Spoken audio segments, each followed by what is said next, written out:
जय श्री राम दोस्तों, स्वागत है आपका मेरे YouTube चैनल पे। आज मेरे साथ गगन पंडित जी हैं, वो हमें बताएंगे स्वर्ग के बारे में। अरे भैया जी, स्वर्ग क्या होता है, नरक क्या होता है? देखो, जिस पोजीशन में आज आप हो, अगर उस पोजीशन से आप ऊपर चले जाते हो तो वो स्वर्ग है, और उस पोजीशन से नीचे आ जाते हो तो आप नरक है। ये नरक स्वर्ग कोई बाहर नहीं होता। अगर आप अपनी कैटेगरी को उठा देते हो तो स्वर्ग मिल जाता है, कैटेगरी को गिराए तो नरक मिल जाता है। आज आपके पास गाड़ी है, गाड़ी में घूम रहे हो तो ये स्वर्ग है, और अगर थोड़े ही समय के बाद आप साइकिल पे आ जाते हो ना तो ये नरक है। और जो हमारे कर्म है ना, यही हमारे को ऊपर नीचे लेके जाते हैं। अच्छे कर्म हमारे को ऊपर लेके जाते हैं, बुरे कर्म हमारे को नीचे लेके जाते हैं।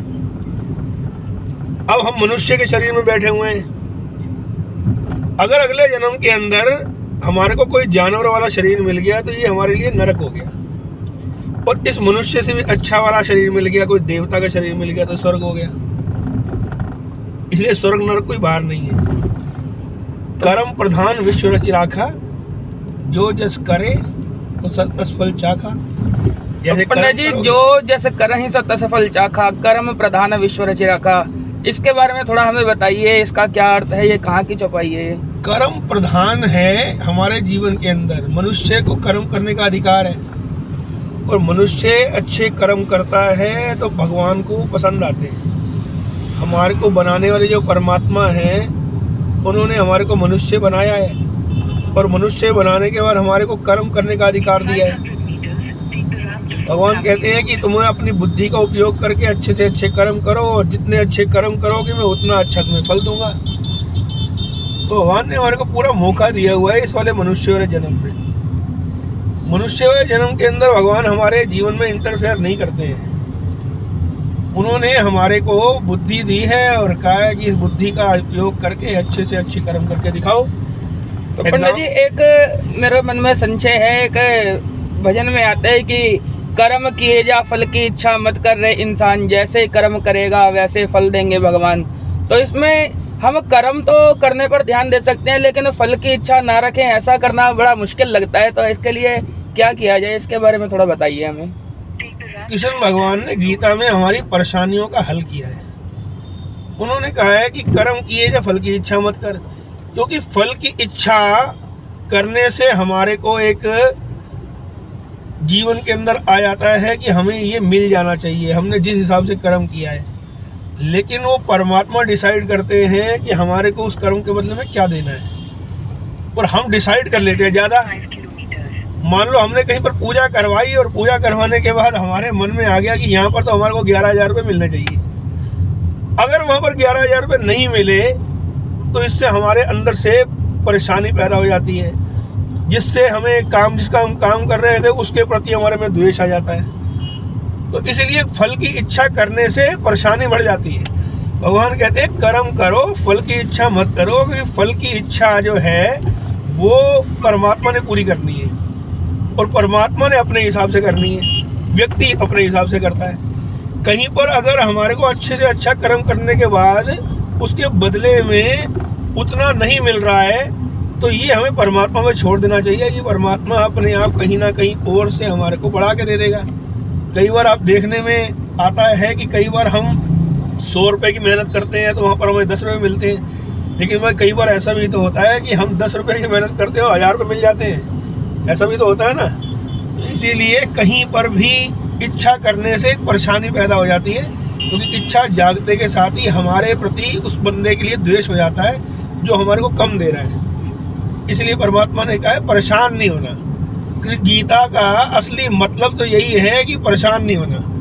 जो व्यक्ति परेशान है तो वो परमात्मा की तरफ दुख से जाता है और केवल अपना दुख मिटाना चाहता है, लेकिन परमात्मा तो हमारे को बहुत ऊंची सीट पर बिठाना चाहते हैं, हम थोड़ा सा मांगकर अपना नुकसान कर लेते हैं। तो पंडित जी, इसी कड़ी में एक संशय मेरे मन में और है कि रामायण में 2 चौपाइयाँ आई। एक जगह तो आया कि कर्म प्रधान विश्व करी राखा, जो जैसे करें सो तस फल चाखा, और दूसरी जगह तुलसीदास जी बताते हैं कि होए है वही जो राम रचि राखा, कोकरी तरक बढ़ावे शाखा। तो ये दोनों ही एक तरह से दोनों चौपाइयों में अंतर है, तो इसके बारे में थोड़ा सा हमें बताइए।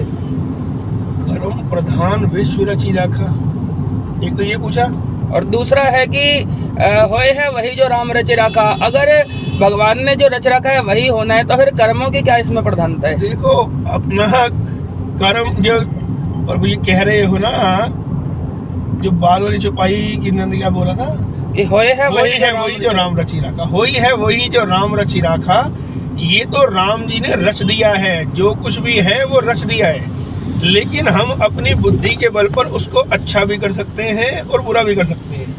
मान लो कि भगवान ने हमारे को 50 साल की उम्र दी, उन्होंने रच दिया कि इसने 50 साल जीना है, उन्होंने रच दिया, लेकिन हमारे बुरे कर्म हमारी उम्र को घटा भी सकते हैं और हमारे अच्छे कर्म हमारी उम्र को बढ़ा भी सकते हैं। अब परमात्मा ने तो 50 साल की उम्र दी हमारे को, लेकिन हमने गंदी गंदी चीज़ें खा के, खराब चीज़ें खा के अपने शरीर को खराब कर लिया।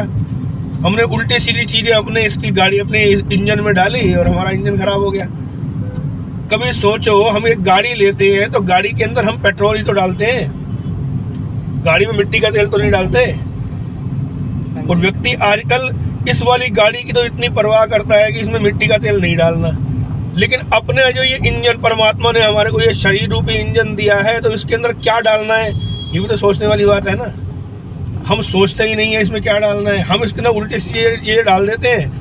और परमात्मा ने तो 50 साल की उम्र दी थी, लेकिन हमने अपने इंजन को 25 साल में ही खराब कर लिया। अब खराब कर लिया तो भगवान का क्या कसूर है? और हम जितना इसकी केयर करेंगे उतना हमारे को कर्म करने का अधिकार है, क्योंकि मनुष्य का चोला अगर मिला हुआ है तो उसमें हमारे को सत्संग का अधिकार है।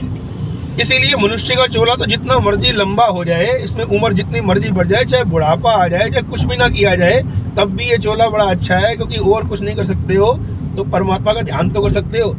बाकी शरीरों में तो बुद्धि नहीं है, अब बुद्धि नहीं है तो वहाँ पर तो दुख उठाएगा ही। इसीलिए परमात्मा ने विश्व के अंदर सब कुछ रखा हुआ है, रचा सब परमात्मा नहीं है, लेकिन हम अपने रचे हुए को बदल भी सकते हैं।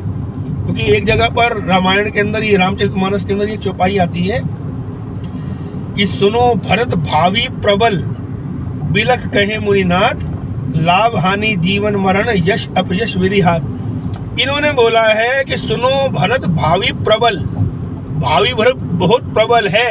यहाँ पर तुलसीदास जी ने अटल नहीं लिखा है।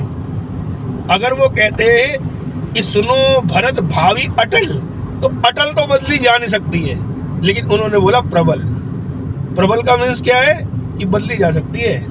प्रबल तो है, मुश्किल तो है, लेकिन बदल जा सकता है। अपने आगे के जीवन को हम बदल सकते हैं अपने कर्मों के बल पर। सुनो भरत भावी अटल बोल देते तो अटल का मतलब होता तो अटल हो गया, ये बदला नहीं जा सकता, इसलिए प्रबल बोला है। प्रबल का मतलब है हम अपने आगे के जीवन को बदल सकते हैं, अपने बुद्धि के बल पर हम अपनी उम्र को बढ़ा भी सकते हैं, घटा भी सकते हैं, अपने जीवन को अच्छा भी कर सकते हैं, बुरा भी कर सकते हैं।